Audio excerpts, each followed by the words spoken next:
역대하 7장은 성전 봉헌에 관한 마지막 기록인데요. 특별히 역대하는 솔로몬의 성전 봉헌을 5장부터 7장까지 3장에 걸쳐서 기록하고 있다는 사실을 굉장히 중요하게 다루고 있습니다.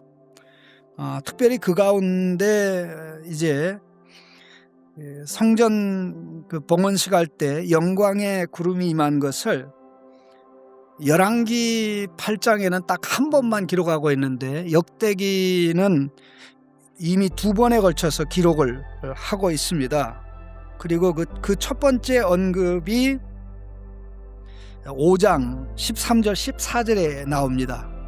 5장 13절 14절에 보면, 특별히 14절에 보면 제사장들이 그 구름으로 말미암아 능히 서지 못하였으니 이는 여호와의 영광이 하나님의 전에 가득함이었더라, 이렇게 나온 다음에, 그리고 또 이 오늘 8장의 이 부분에 언급을 하는데요. 이것은 마치 뭐와 같은 거 아니에요? 모세가 광야에서 하나님의 지시하신 대로 성막을 다 만들고 또 하나님의 지시대로 성막을 세워서 법궤를 안치할 때 성막에 영광의 구름이 임한 사건이 있습니다. 그게 출애굽기 40장 마지막 부분에 나옵니다. 그리고 또 하나 중요한 것은 이제 제사장들이 위임을 받고 이제 하나님께서 세운 그 제사 제도에 따라 최초의 제사 행위, 희생제사 행위를 행할 때에 하늘에서 불이 내려와 번제물을 살랐고 하나님의 영광이 나타난 것하고 똑같습니다. 바로 그 두 번째 기록에 해당되는 게 오늘 본문에 나오는 내용입니다. 그래서 1절에 솔로몬이 기도를 마침에 불이 하늘에서부터 내려와서 그 번제물과 제물들을 사르고 여호와의 영광이 그 성전에 가득하니, 이렇게 돼 있는데 이게 바로 레위기 9장 22절 24절의 내용하고 짝을 이룹니다. 아론이 백성을 향하여 손을 들어 축복함으로 속죄제와 번제와 화목제를 마치고 내려오니라. 모세와 아론이 회막에 들어갔다가 나와서 백성에게 축복하매 여호와의 영광이 온 백성에게 나타나며 불이 여호와 앞에서 나와 제단 위에 번제물과 기름을 사른지라. 백성이 이를 보고 소리 지르며 엎드렸더라, 이렇게 나옵니다. 자, 그러면 이 두 영광의 언급 사이에 기도가 되어 있습니다. 성전에 법궤를 안치하고 영광이 임하죠. 그 영광에 대한 반응으로 기도가 일어나죠. 그리고 오늘 또 8장에 7장에도 이렇게 영광의 구름이 임하고 또 솔로몬이 기도한 것에 대한 반응으로 하나님께서 이르게 하겠다라는 말씀이 등장하고 있습니다. 자, 이것을 보면 참 우리에게 가장 중요한 것이 예배에 가는 것인데, 예배는 하나님의 영광에 대한 반응이다. 하나님의 영광을 체험하는 자가 예배한다, 경배한다. 그러면 하나님의 영광을 우리가 삶의 현장에서 구체적으로 체험할 때 그것이 어떻게 나타납니까? 하나님의 선하심과 인자함으로 나타나는 것이죠. 자, 우리 3절 말씀 보시겠습니다. 3절 말씀 보시면 같이 읽겠습니다. 이스라엘 모든 자손은 불이 내리는 것과 여호와의 영광이 성전에 있는 것을 보고 돌을 깐 땅에 엎드려 경배하여 이르되 여호와께 감사하여 이르되 선하시도다, 그의 인자하심이 영원하도다 하니라. 선하시도다, 감사하며 이르되 선하시도다, 그의 인자함이 영원하미로다. 자, 6절 말씀도 같이 읽겠습니다.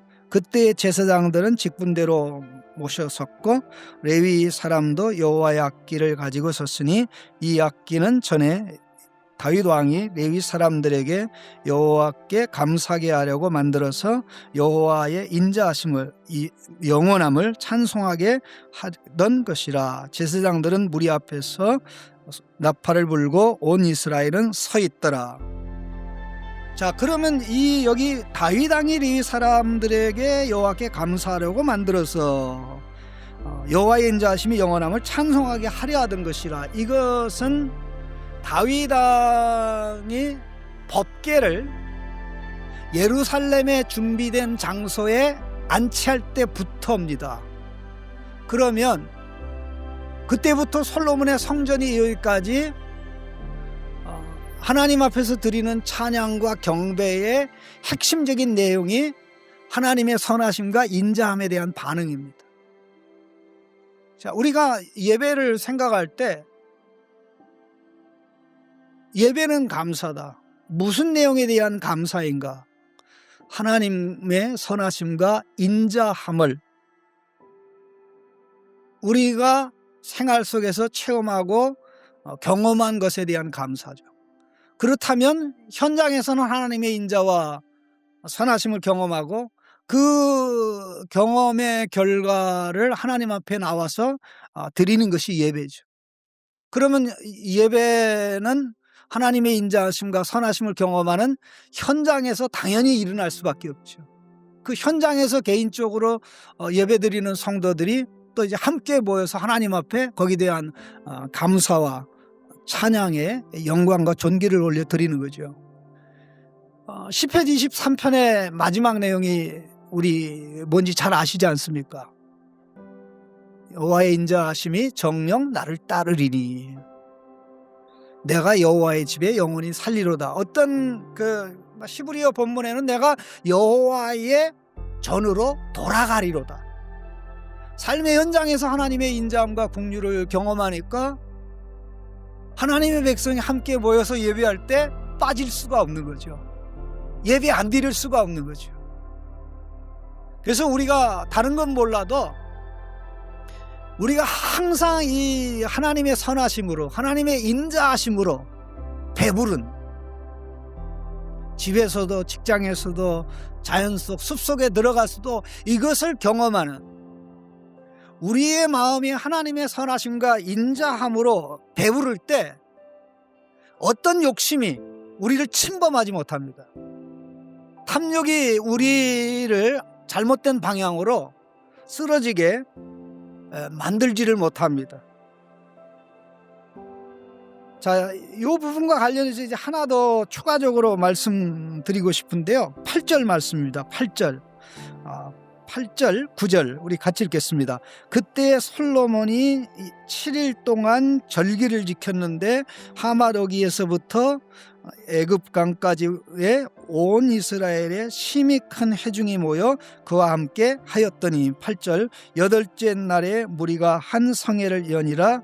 제단의 낙성식을 7일 동안 행한 후에 이 절기를 7일 동안 지키니라. 자, 이 솔로몬이 지켰다는 7일 동안 지켰다는 절기는 무슨 절기일까요?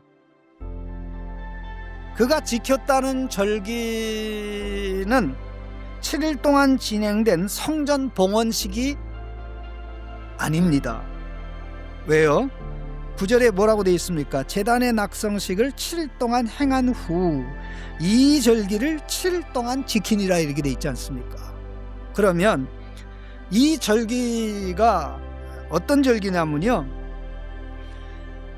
7대짜리 절기입니다. 5장 3절 4절에 이렇게 되어 있습니다. 7째 달 절기에 이스라엘 모든 사람이 다 왕에게로 모이고, 4절에 이스라엘 장로들이 이름에 레위 사람들이 궤를 매니라 이렇게 되어 있는데요. 바로 7대 달은 이스라엘 백성에게는 절기의 달입니다. 축제의 달입니다. 이스라엘 백성에게 절기가 가장 많은 달이 7월 달인데 7월 1일이 나팔절입니다. 그 다음에 7월 10일이 속죄일입니다. 그리고 초막절은 7월 15일부터 22일까지입니다. 그러면 오늘 본문에 언급된 7일 동안 지킨 절기는 7월 15일부터 22일에 있는 초막절입니다. 10절 보시죠. 일곱째 달 제23일에 왕이 백성을 그들의 장막으로 돌려보내며 이르게 되어 있습니다. 일곱째 달 제23일에 왕이 백성을 그들의 장막으로 돌려보내면, 그러면 초막절 직전에 일주일 동안 무엇을 했다는 겁니까? 성전 봉헌식을 한 거죠. 그러니까 7월 7일부터 14일까지 성전 봉헌식하고 8일째 되는 날이 이제 초막절이 시작이 되는데 15일부터 20일까지 또 초막절이 진행되고, 그럼 축제가 2주 연속 진행된 것인데, 이렇게 축제가 2주 연속 진행된 것은 역사적으로 아마 처음일 것입니다. 근데 이 부분을 눈여겨봐야 되는 게 바로 성전 봉헌식 중간 정도에 7월 10일이 들어가 있다는 겁니다. 왜냐하면 7월 7일부터 14일 그 기간 중에 성전 봉헌식이 일주일 동안 진행됐으니까 속죄일이 반드시 중간 정도에 들어가죠. 그게 바로 7월 10일 아닙니까? 근데 이 속죄일에 관한 언급은 하고 있지 않습니다만은, 속죄일은 1년 행사 중에 가장 중요한 절기인데, 속죄일에는 성막의 모든 기구까지도 피를 발라서 속죄를 해야 되는 그런 유일한 날 아닙니까?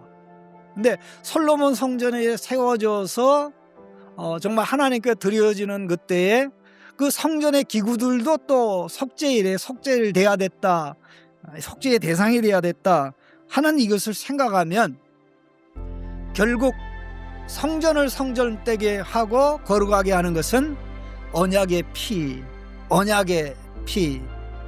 피이다라는 사실을 우리가 생각하면, 결국 하나님의 백성은 언약의 피를 흘린, 새 언약의 피를 흘린 예수님으로 말미암아 하나님 앞에 설 수 있게 되었다라는 사실을 확인하게 되어진다는 사실입니다.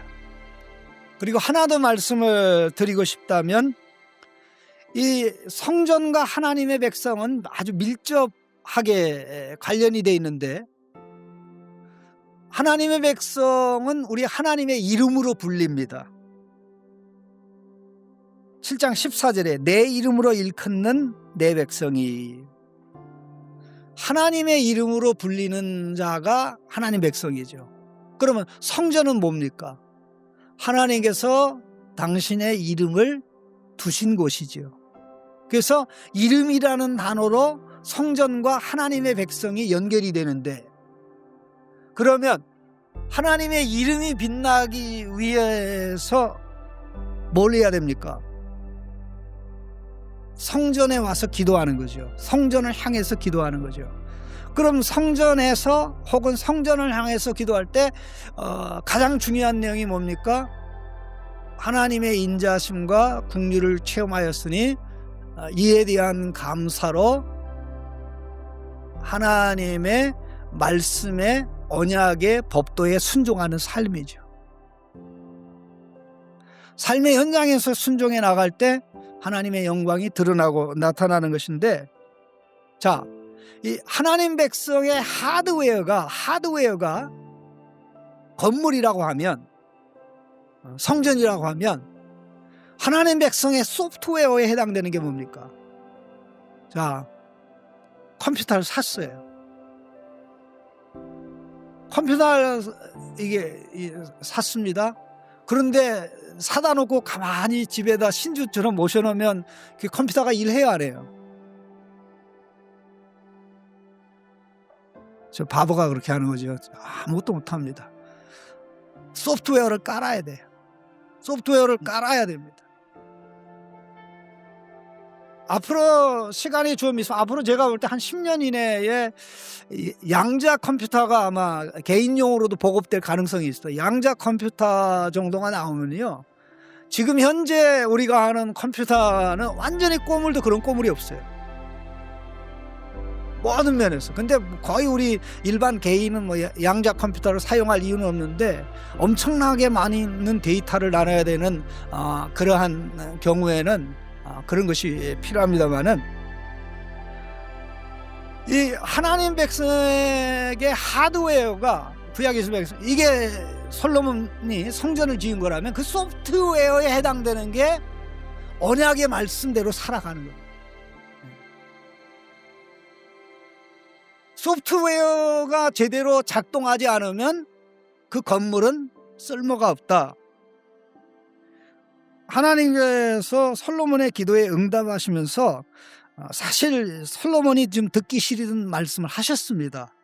그게 19절부터 나오는 내용인데요. 19절, 20절부터 22절까지 읽겠습니다. 19절부터 22절까지입니다. 그러나 너희가 만일 돌아서서 내가 너희 앞에 둔 내 율례와 명령을 버리고 가서 다른 신들을 섬겨 그들을 경배하면 내가 너희에게 준 땅에서 그 뿌리를 뽑아내고 내 이름을 위하여 거룩하게 한 이 성전을 내 앞에서 버려 모든 민족 중에 속담거리와 이야기거리가 되게 하리니 이 성전이 비록 높을지라도 그리로 지나가는 자마다 놀라 이르되 여호와께서 무슨 까닭으로 이 땅과 이 성전이 이같이 행하셨는고 하면 대답하기를 그들이 자기 조상들을 애굽 땅에서 인도하여 내신 자기 하나님 여호와를 버리고 다른 신들에게 붙잡혀서 그것들을 경배하여 섬김으로 여호와께서 이 모든 재앙을 그들에게 내리셨다 하리라 하셨더라. 예. 성전이라는 하드웨어가 세워졌으니까 이제 성전을 중심으로 하나님을 찬양하고 경배하면서 이제 본격적으로 하나님의 언약의 법도에 따라 살아가는 시대가 된 거죠. 이것을 평화, 샬롬으로 얘기하면 이제 가나안 정복의 열매를 누리는 샬롬이 시작이 된 거죠. 평화가 시작된 거, 평화의 통치가 시작된 거죠. 안식의 통치가 시작된 거죠. 그럼 이 안식이 심화되어 하나님 백성 가슴 속에 깊이 들어가고 삶의 현장에서 그들을 통하여 주변 나라까지 흘러 들어가려면 어떻게 됩니까? 언약의 말씀, 언약의 법도 순종하는 그 길로 가는 거죠. 하나님 앞에 나와서 예배하고 경배하는 것, 내가 일주일 동안 살았는데 하나님의 은혜로 순종할 수 있었습니다. 더 순종할 수 있게 해주십시오. 내가 하나님의 은혜를 거부해서 순종하지 못한 부분이 이런 부분입니다. 이런 부분 정리해 주시고 더 이상 이 길로 가지 않도록 역사해 주십시오. 솔로몬이 사실 이것을 핵심적으로 이 이후부터 더 본격적으로 진행을 해야 됐었는데 그러게 하지 못했어요. 하나님의 안식이, 하나님이 7일 동안 천지를 창조하고 제7일의 안식이 들어간 것처럼 성전 건축이 하나님의 말씀대로 돼서 하나님이 임하셨다 이 말입니다. 그러면 이제 그 하나님 백성 가운데 안식의 통치를 시작하신 하나님께서 하나님 백성이 안식을 주시기 원하는데 그 안식은 하나님 백성이 계속 말씀의 길로 갈 때 주시는 거죠. 예수 안에서 안식이 시작됐고 시작된 안식은 계속 예수님 안에서 살아갈 때 저와 여러분에게 있는 것입니다. 자, 죽어서 안식이 아니라 이 땅에서 안식인 줄로 믿습니다. 삶의 현장에서 누려야 됩니다. 가정에서 누려야 됩니다. 직장에서 누려야 됩니다. 하나님 말씀의 길로 가면 천하 태풍이 불어도 마음이 고요하고 평안하고 안식 가운데 우리가 힘있게 살아갈 수가 있습니다. 그게 바로 시편 23편이 말씀하는 내용이 아니겠습니까?